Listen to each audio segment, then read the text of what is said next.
Debate విషయంలో కూడా రెండు వర్షన్స్ నడుస్తున్నాయి. ఒకటి ఏంటంటే విశ్వక్ సేన్ గారిని ముందే పిలిచారు డిబేట్ కి అనేది ఒకటైతే, లేదు ఆయన మధ్యలో ఆయనంతటా ఆయన నా సినిమా గురించి మాట్లాడుతున్నారు కదా అని చెప్పి జాయిన్ అయ్యారు అనేది ఒక వర్షన్.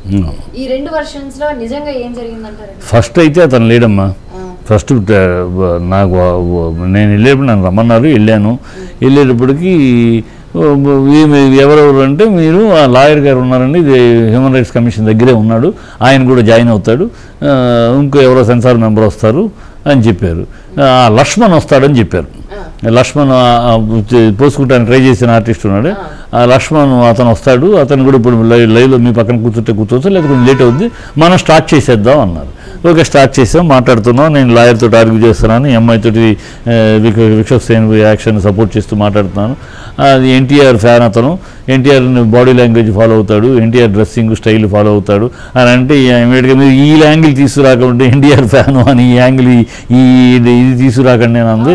అది నేను దీనికోసం తీసుకురాలేము, వాస్తవం చెప్తాను. అతను చాలాసార్లు చెప్పాడు ఎన్టీఆర్ ఫ్యాన్, ఎన్టీఆర్ని అనుకరిస్తానని కూడా చెప్పాడు, అందుకని చెప్తున్నాను అన్నాను. అప్పుడు అతను ఎంటర్ అయ్యాడు. ఈ లాయర్ ఈ మాట చెప్పి లాయర్తో ఆర్గ్యూ చేస్తుంటే నేను అప్పుడు ఎంటర్ అయ్యాడు, వచ్చాడు, లోపలికి వచ్చాడు. వస్తే ఈ అమ్మాయి అడిగింది, ఎలా మీరేంటి లోపలికి వచ్చేసారు, తలుపు చూసుకుని అలా వస్తే ఎట్లాగూ, పర్మిషన్ మీరు ఎవరు రమ్మన్నారు, ఎందుకు వచ్చారు అన్నాడు. అంటే అతను మీ వాళ్ళే రమ్మన్నారు అన్నాడు.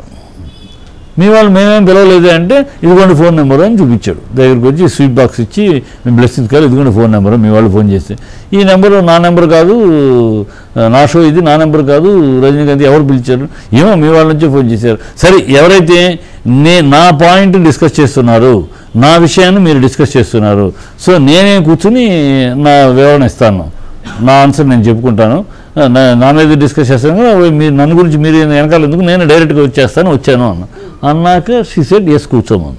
ఓకే, అయితే కూర్చోమని. సో ఇక్కడ ఎవరు రమ్మన్నారు ఆ లాజిక్ అనవసరం, మిస్ అయిపోయింది. ఎప్పుడైతే కూర్చోమందో అయిపోయింది కదా.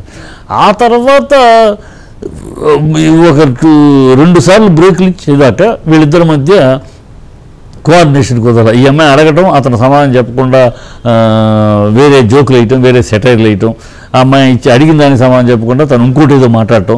సో ఆ అమ్మాయి ఇరిటేట్ అవుతుంది, కోల్డ్ వార్ లాగా అతను సెటైర్లు వేయటం. ఆమె మీరు అడిగిన దానికి సమాధానం చెప్పకుండా ఏదో మాట్లాడితే ఎట్లా అంటాము, అట్లా 2 సార్లు బ్రేక్ ఇచ్చింది. మీరు ఇట్లా అయితే క్లోజ్ చేసేద్దామండి, మీరు ఇలా జోకులు సరదాలు చేస్తూ ఉంటే వద్దు, ప్రోగ్రామ్ క్లోజ్ చేసేద్దాం, మీరు సిన్సియర్గా మాట్లాడతాను, సిన్సియర్గా డిబేట్ చేద్దామంటే చేద్దాం, అంతేగాని మీరు నేను ఒకటి అడుగుతాంటే మీరు దానికి సమాధానం చెప్పడం మీరు ఇష్టం వచ్చినట్టు చేస్తూ ఉంటే వద్దు అని 2 సార్లు అంది. 2 సార్లు సరే అన్నాడు.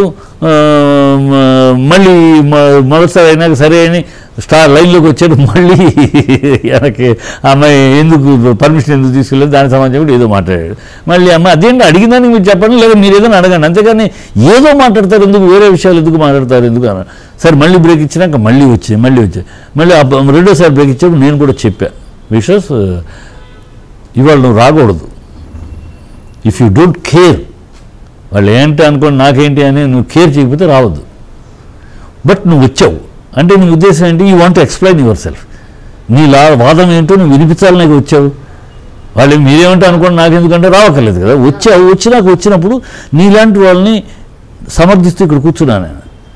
నీలాంటి వాడిని నీ పర్సనల్గా నీకోసం కాదు, నేను నా చిన్న సినిమాల కష్టసుఖాలు తెలిసిన వాడిగా, ఇంత సీనియర్ సినిమా వాడిగా వాళ్ళ చిన్న సినిమా ఆడియన్స్ దగ్గరికి వెళ్ళటానికి, ఆడియన్స్ ఆ సినిమా చూడటానికి రావడానికి ఎన్ని తపనలు పడాలో, ఆ సమస్యలు ఏంటో ఆ బాధలు ఏంటో తెలిసిన వాడిగా నేను అందుకని సపోర్ట్ చేస్తున్నాను, నా సినిమా వాడిగా సపోర్ట్ చేస్తున్నాను.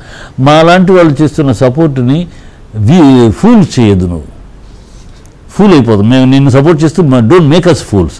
నువ్వు వచ్చావు చెప్పు, you give your reason what ever maybe, ఎందుకు పర్మిషన్ తీసుకోలేదు, నాకు అనవసరం అనిపించింది చెప్పు, లేదు పర్మిషన్ కోసం వెళ్తే దొరకలేదు చెప్పు, లేదు పర్మిషన్ కోసం వెళ్తే చాలా టైం పడుద్ది, నాకు అంత టైం లేదు, అందుకని ఏదో ఒకటి వాట్ ఎవర్ యూ ఫీల్ చెప్పు, ఆడియన్స్ విల్ డిసైడ్. నువ్వు so genuine, you are done nothing intention కాదు, జెన్యూన్, అది ఏదో జరిగింది చెప్పు, దాని తర్వాత మనం డిస్కస్ చేసి చెప్పు. అంతేగాని నువ్వు చెప్పకుండా ఇలా చేస్తూ ఉంటే మాలాంటి వాళ్ళం ఫూల్స్ అయిపోతాం. ఇక్కడ నేను సపోర్ట్ చేస్తుంది not for just Vishwak Sen, చిన్న సినిమాలు, నిన్న చిన్న సినిమాల ప్రతినిధిగా తీసుకుని చెప్తున్నా. 3 కోట్లు 4 కోట్లతో సినిమా తీసిన వాళ్ళు ఎన్నెన్ని ఇబ్బందులు పడుతున్నారు ఇండస్ట్రీలో. వాళ్ళ సినిమాని ప్రమోట్ చేసుకుంటానికి ప్రస్తుతం ఇవాళ పరిస్థితుల్లో ఇంత రేట్లు పెరిగిన పరిస్థితుల్లో ఎన్ని పడుతున్నారో చూస్తున్నాను, తెలుసు నాకు స్వయంగా తెలుసు. అండర్స్టాండింగ్ అబౌట్ ది ఇండస్ట్రీ తెలుసు, సమస్యలు తెలుసు కనుక మాట్లాడతాను. నువ్వు అలాంటప్పుడు నువ్వు కొంచెం బాధ్యతగా ఉండని కూడా చెప్పి, లేదు సార్ ఖచ్చితంగా డెఫినెట్గా ఈ బ్రేక్ అయినాక ఐ విల్ బి అన్నాడు. మళ్ళీ ఆ బ్రేక్ అవగానే మళ్ళీ అమ్మాయి అడగగానే మళ్ళీ అన్నాడు, ఇప్పుడు అది కాదు, ఆ ప్రెషర్ కాదు, నాకు వేరే 2 పాయింట్లు గుర్తొచ్చినాయి అని. నన్ను మీరు ఎట్లా డిప్రెషన్లోకి వెళ్ళిపోయానంటారు, నన్ను ఎలా ఇతను రావడానికి ముందే ఓపెనింగ్ రిమార్క్స్లో అనేసింది అమ్మాయి. ఇప్పుడు మాట్లాడు ఓపెనింగ్ రిమార్క్స్ తను ఇంకా రాలా అప్పటికి, బట్ విన్నాడట. నేను విన్నాను, మీరు ముందు మాట్లాడుతున్న దాన్ని విన్నాను నేను. ఆ ఓపెనింగ్ రిమార్క్స్లో చెప్పారు ఎలా అంటారన్న. అమ్మాయి లాజిక్ ఏంటంటే, ఇప్పుడు నేను పెట్టిన టైటిల్స్ కావు, మీరు ఉపయోగించింది. మీరు ఒక ప్రోగ్రాంలో, అది ఆలీతో ప్రోగ్రాంలో, మీరు ఒక ప్రోగ్రాంలో మీరు చెప్పిన మాటే నేను ఆడియో ఫంక్షన్లో మా నాన్న గురించి మాట్లాడాడు కదా, మాట్లాడినప్పుడు దాని గురించి చెప్తూ ఆలీతోటి, ఆ తర్వాత నేను డిప్రెషన్లోకి వెళ్ళిపోయాను, డిప్రెషన్ నుంచి బయటపడటానికి చాలా కాలం పట్టిందని ఆలీతోటి ఇంటిలో తన్నోడితోటి తను చెప్పాడు. తర్వాత పాగల్ సింగ్ అనేది నీ సినిమా అయినాక నీ ఫ్యాన్స్ నీ టైటిల్ని బట్టి పాగల్ సింగ్ అంటున్నారు. ఇవి మీ వాళ్ళు ఇచ్చిన టైటిల్, నేను నీ నోటితోటి వచ్చింది, మీ వాళ్ళు ఇచ్చిన టైటిల్ నేను చెప్పాను. నేను కొత్త టైటిల్ నేనేం డిజైన్ చేయలేదు, నువ్వే అన్నావు కదా. నువ్వు అన్నదాన్ని మర్చిపోయి మాట్లాడతాను. వాట్ ఎవర్ ఇట్ బి, అప్పుడు జరిగిందని మీరు ఎట్లా ఇప్పుడు మాట్లాడతారు? నన్ను ఎట్లా నా పర్సనల్గా నేను చాలా మాట్లాడగలను. ఐ విల్ టేక్ యాక్షన్, డూమ్ డాక్టర్ డామ్ డూమ్ డకార్ అని తప్పలేదు. డామ్ డూమ్ డకార్ ఐ విల్ టేక్ యాక్షన్ అన్నాడు. ఏమనుకుంటున్నారు మీరు? కంట్రోల్ హోల్డ్ యువర్ టంగ్ అంటే నేను సరే ఓకే విషయానికి వెళ్దాం అన్నాను.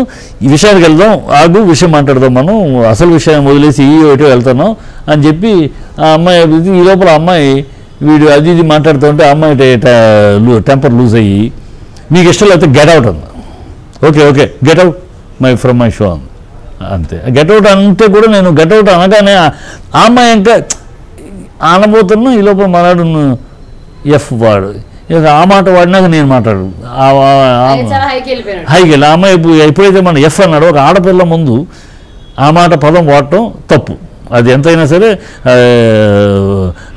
ఇంగ్లీష్లో నాజుగ్గా ఉందేమో, తెలుగు ట్రాన్స్లేట్ చేసి మాట్లాడితే చాలా నీచంగా ఉంటుంది. లో గ్రేడ్ పదం అది, లో గ్రేడ్గా వాడతారు. ఎడ్యుకేటెడ్ కల్చరల్ పీపుల్ వాడేది కదా. ఇంగ్లీష్లో అదొక దౌర్భాగ్యం. అంత బూతులు కూడా ఇంగ్లీష్లో ఈ బాస్టర్డ్ అంటే స్టైల్గా ఉంటుంది, అదే తెలుగులో అంటే నీచగా ఉంటుంది. అది కనుక ఆ పదం వాడటం తప్పు. ఆ తప్పు అంతే. ఆ పదం వాడ అమ్మాయి ఇంకా రెచ్చిపోయింది, గెట్ అవుట్ అనేసింది. గెట్ అవుట్ పోయిన అరిచేసింది. మనాడు తీసేసి అరిచేసి డామ్ డూమ్ డకార్ని వెళ్ళిపోయాడు. వెళ్ళిపోయినప్పుడు అమ్మాయి ఇంకా అన్నాను, వెళ్ళిపోయినప్పుడు కంటిన్యూ చేసింది. అమ్మ నువ్వు చేసి ఉండకూడదు, గెట్ అవుట్ అనే పదం వాడి ఉండకూడదు. నువ్వు you got every right as an anchor, you can close the programme. Okay మీరు అంటున్నారు కదా, ఓకే ఇప్పటితో ప్రోగ్రామ్ సాధిద్దాం. అమ్మాయి నిందించు, అతను నిందించి చెప్పు. చూశారు కదా ఆడే ప్రేక్షకులారా, ఎంత ట్రై చేసినా అతను విషయం చెప్పడానికి, సమాధానం చెప్పడానికి ముందు రావట్లేదు. సో మీరే నిర్ణేతలు మీరే అని చెప్పేసి క్లోజ్ చేయి. సో అతన్ని దోషం చేసి క్లోజ్ చేయి, తప్పలేదు. అంతేగాని గెట్ అవుట్ అనే ఉంటే ఎథిక్స్ కాదు. ఎవరైనా సరే మనం ఇంటికి వచ్చిన అతిథినే పిలిచి వచ్చినా అంటే నీ రైట్ అమ్మా, నీకు స్టూడియో రైట్ ఉంది, ఎంట్రీలోనే రైట్. నువ్వు బీనింగ్లోనే వచ్చినప్పుడు గెట్ అవుట్ అన్నా అనుకో, నో నువ్వు వితౌట్ పర్మిషన్ నేను నా ప్రోగ్రామ్ ఇది, నా ప్రోగ్రామ్ నేనేమి ఇన్వైట్ చేయలేదు, ఎవరో ఇన్వైట్ చేస్తే నా సంబంధం లేదు, ప్లీజ్ గో అవే అంటే అయిపోయింది. కానీ you have allowed him to sit in the seat of guest. ఒక్కసారి గెస్ట్లో సీట్లో కూర్చోపెట్టినాక it is responsibility to give the honour due.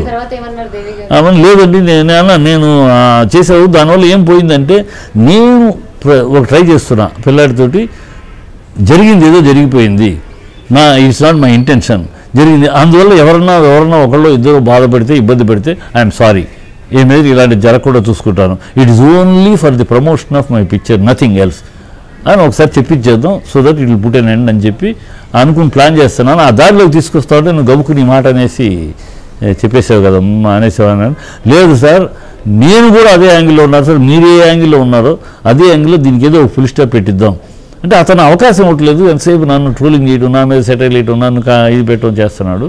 So నేను లాస్ట్ మై కంట్రోల్ అండి, ఏం చేస్తాం జరిగా అనేసి.